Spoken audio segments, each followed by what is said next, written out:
This is Carl at National RV Detroit, and I'm going to walk you through this 2020 Catalina Legacy Edition model 343 BH TS. Okay, I'm on the door side of the trailer walking it towards the rear. Okay, so first thing we see is an outside kitchen. These are your low point drains right here, the low points of the drain right here. All right, let's see what we got. We have a Coachmen grill.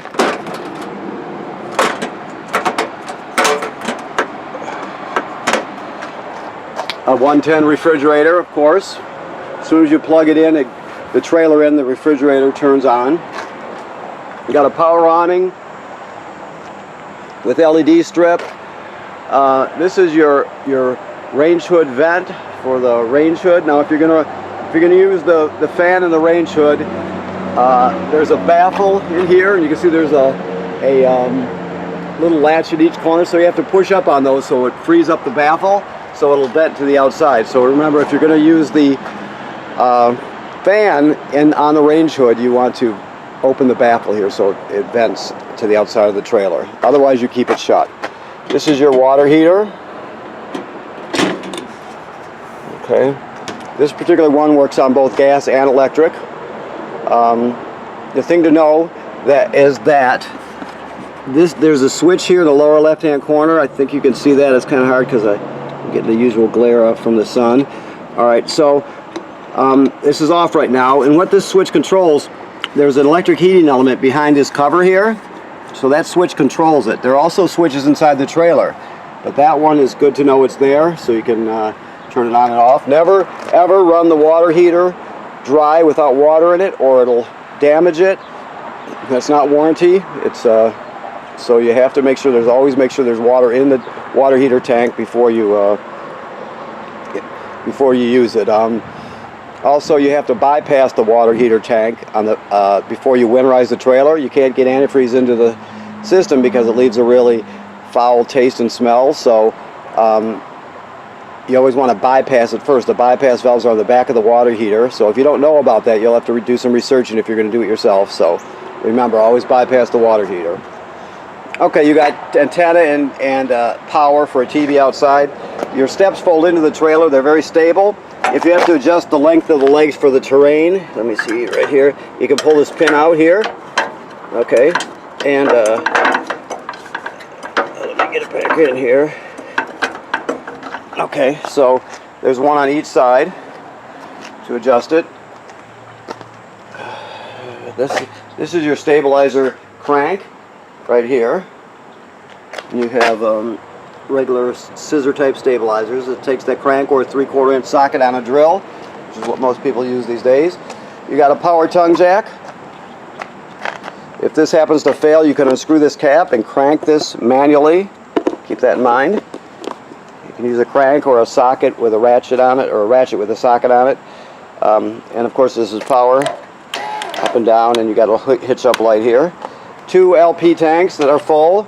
A brand new deep cycle marine battery right there. Okay. Let's see what else we got here.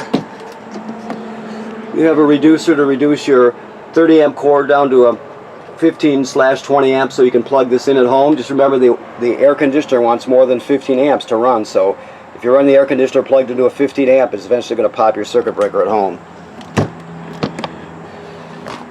Alright, so 3 slide outs on this side. This right here, well, let me go back this way first. I would rather have done this with the slide outs in, but this is how they've got it set up, so we'll go this way. The most common, actually I said 30 amp, this is a 50 amp system. So it's pre-wired for 2 air conditioners. It's definitely a 50 amp cord. Now you have an adapter here to adapt the 50 down to a 30. And then the one that I just showed you inside the trailer, you can reduce the 30 down to a 15. So you reduce it twice and you can plug it in at home. This is the city water hookup. This is the most common way to get water to the trailer. You're just going to hook up the hose, turn it on, and you're all set. Now, if you go to a campground that does not have plumbing on the campsites, like some of the older state parks, for example, or really rustic campgrounds, you can pre-fill your water tank here. You have an onboard water tank. You can pre-fill it here. If I can get the cap off. There we go. You pre-fill it, and you can use the water pump inside the trailer to pump the water. So you have to think ahead, obviously. I mean, state parks will have a fill station when you first go in through the gate by the ranger station, but you know, some more rustic ones won't. So you have to obviously plan ahead if you need to use your onboard water. Otherwise, you don't even think about this. If you got city water, you don't have to worry about the water pump or this or anything like that. It's totally independent of it. Okay. And this is just cable and satellite through. You have a fresh water drain down here. Let me see if I can get down to show you. Okay, right there, that's your fresh water drain. So if you want to drain your fresh water tank, you didn't use up all the water, you just pull that plug out. This is a gray tank, dump right here. This one's separate from the one in the back. This one is for a second gray tank, probably the galley tank. So it'll be called galley tank or gray tank number 2. So that's sink water. Okay, now your main dump valves are back here.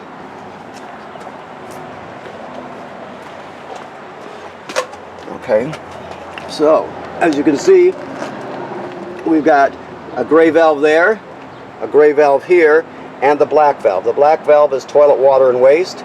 The grays are sink and shower water. So you put your hose on here, obviously it goes into the dump station. I'm going to close these, he's got them open right now. So what you're going to do is you're going to dump the black tank first. You do that because it's the dirtiest of the water. It's toilet water and waste. So after that's dumped, you'll go and you'll dump the gray tanks. That's one and that one. Okay? That's just because it's cleaner water than the black, and you can actually flush out the hose a bit, so it's not quite as dirty. Then, if you come up to here, this is a black tank flush here. So you have to leave your black tank valve open, like it says on the sticker. It's very important to leave the black tank valve open before you turn on any water. You'll hook the hose up to here, you'll turn it on, and it'll spray the inside of your black tank and clean it out really well. It'll clean off the sensors so you get a really good reading, so it's a good thing to do. This is just an outside shower, hot and cold water. Okay? Alright. Actually, they're calling this one the galley tank. I said it was the front one. So we'll, when we get inside, we'll be able to see the configuration, so we can make sense of it then. Okay. Now, this housing here tells us this is pre-wired for a backup camera. So this takes a Furrion brand camera. If you get one, we sell them here, but if you get one elsewhere, make sure you get the one that fits right in the housing. It's just a plug and play deal, so it's very simple. You have to turn on your running lights to activate the camera, and you'll be able to see when you're backing up, or what's going. Some people even run it going down the road so they can see what's happening behind them.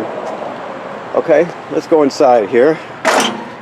All right, very nice, light tones, cool. Okay, so this is your control panel when you first get in. Your slide out controllers are here, 1 to 2. You'll have another one in the back for your, which looks like to be a bunk room, I think, back there. Yes. Okay. Let me look this way. Okay, so so for your front two, your middle and your front slide are right here. Your power awning is here.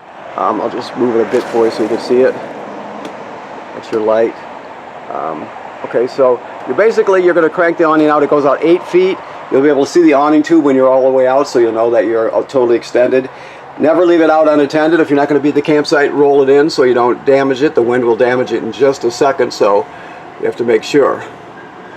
Alright, so I showed you where the electric switch was for your water heater. It's outside.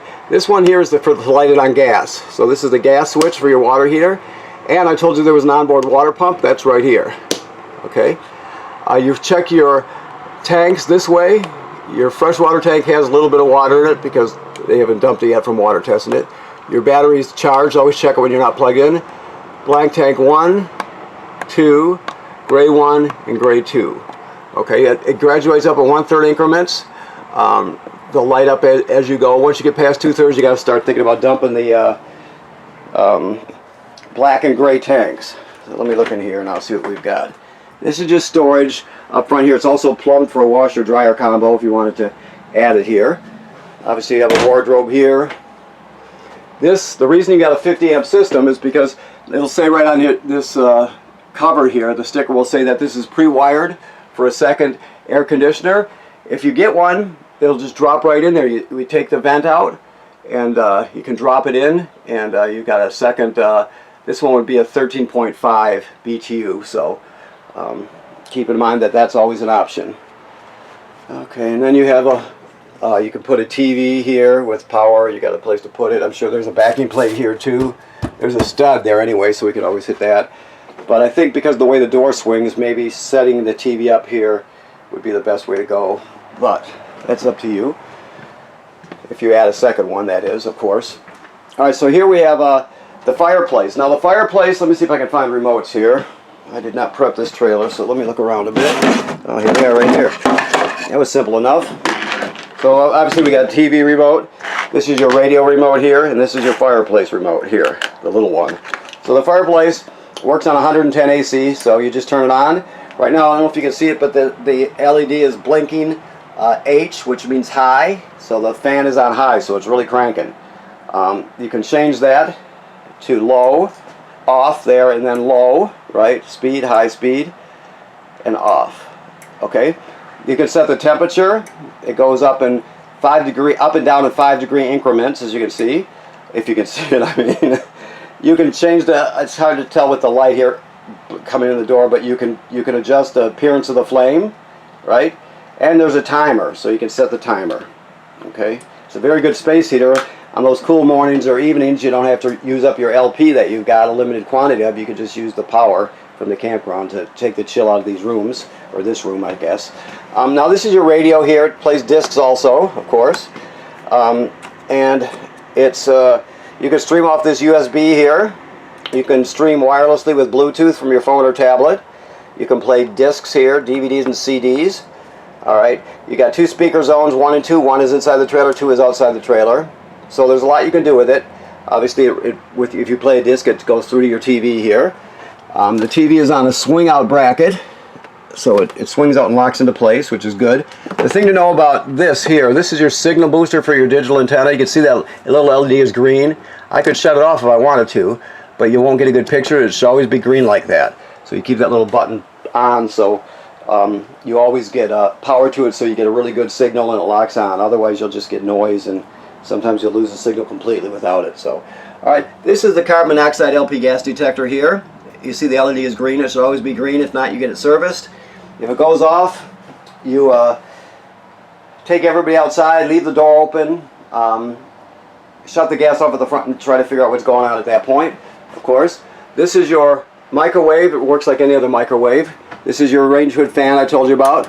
Remember, if you run the fan, you want to open the baffle on the outside. All right, so I think we should have gas turned on. Let me see it. If not, I'll just talk you through it. I think I hear it. Maybe not. Yeah, so he's got the gas off. So, but you turn it on, right? Then you're going to spark this clockwise to spark your burners, all right? With the oven, it's a little different. You've got a pilot light down here at the bottom all the way to the back. So you're going to go to pilot light here on the oven knob. Then you depress it and hold it. While you're holding it, you're going to spark this with the other hand till your pilot light lights. Once the pilot light lights, you still hold this in for another 10 seconds or so, and then you go to operating temperature this way, and it cycles like an oven does. But when you shut it off, obviously the flame goes out, but so does the pilot light. So you got to light the pilot light each time you use the oven. Okay. Let's see what else we have here. All right. This device here is the power converter.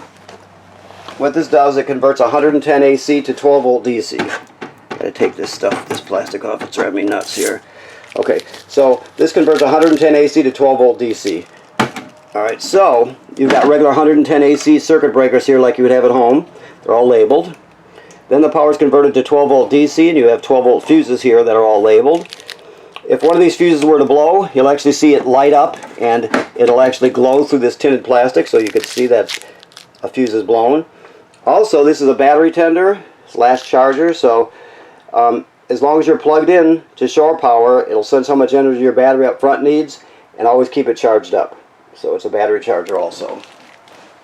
Okay, this is your thermostat. It's just analog. You always want to try and leave it on auto for the fan. And then of course you have heat, off, fan. The fan is just the air conditioner running without the compressor. Then you've got cool, which is the air conditioner. So it's very simple. These are your slide out switch for back here for this slide room. Let me find the lights here. I guess we just push the button, huh? There we go. So obviously this bunk folds up at a 45-degree angle and locks into place so you can sit underneath. This couch will fold flat, so it's actually another bed. Then of course you have another bed up here, and you also have hookups for it to put a TV here. You got antenna and power, so you got a nice bunk room. Alrighty, so also you have the thing to know about the bathroom is the sink and shower work like any other sink and shower. The toilet, if you've never owned an RV before, you can't run the toilet dry or without chemical in it. So if you can see right here with my foot, that's the flush pedal. Right? So what you do when you first get here, or get to the campground I should say, you're going to hook up the power, hook up the water, then you'll come in here and you'll take your chemical, whichever brand you use, you'll put one dose right in the bowl. Then you'll step on this, and water will come swirling out like it does to flush it. But you'll stand on the pedal as long as it takes to put about a gallon of water in there. It doesn't have to be exact. It can be 2 gallons.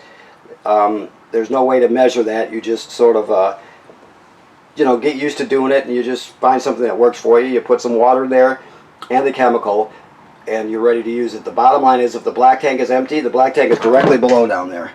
So if the black tank is empty, you do not use the toilet. You want to put chemical in there and about a gallon or 2 of water in there before you start using it. Anytime you start with a black tank, you do that. This GFCI here, all the plugs are wired through a GFCI. So let's say the plug on the outside, you use a coffee pot and it pops or something like that. You'll be resetting it here or a remote GFCI. Every plug in the trailer is wired through a GFCI. Alright, so this is a jackknife couch. A jackknife's flat. You turn it into a bed, of course. Your dinette, you can pull the posts out of the table, set the tabletop on these cleats, fill in the space with the back cushions, and you got another bed. Alright, smoke detector, of course. I think I've covered it. Let me look around a little bit. All the LEDs have separate buttons, like in the middle, so keep that in mind. You can select them as you go. So, remember what I said now about winterizing the trailer. If you're going to do it yourself and you don't know how, you're going to have to research it and learn. Otherwise, you have somebody else do it. Always bypass the water heater. Also, always inspect the roof every 90 days. So you'll go up on the roof or have somebody go up there. Spring, the middle of summer, and the fall. And you look around at all the sealant on the roof, make sure there's no cracking or separation anywhere. Sometime you're going to go up there and see it. It happens to all trailers, that's why you have to inspect it. And then you'll get it taken care of. Not the entire roof, just the area that needs attention. So it's very, very important that you inspect your roof and any seals on the side of the trailer that have caulk from the manufacturer, basically. So just look the trailer over 3 times a season, basically, and you'll be all set. But you have to inspect your trailer. That's part of owning it. So, okay. All right, so thank you very much for purchasing your trailer here at National RV Detroit. And remember, inspect your roof and bypass your water heater. Thank you.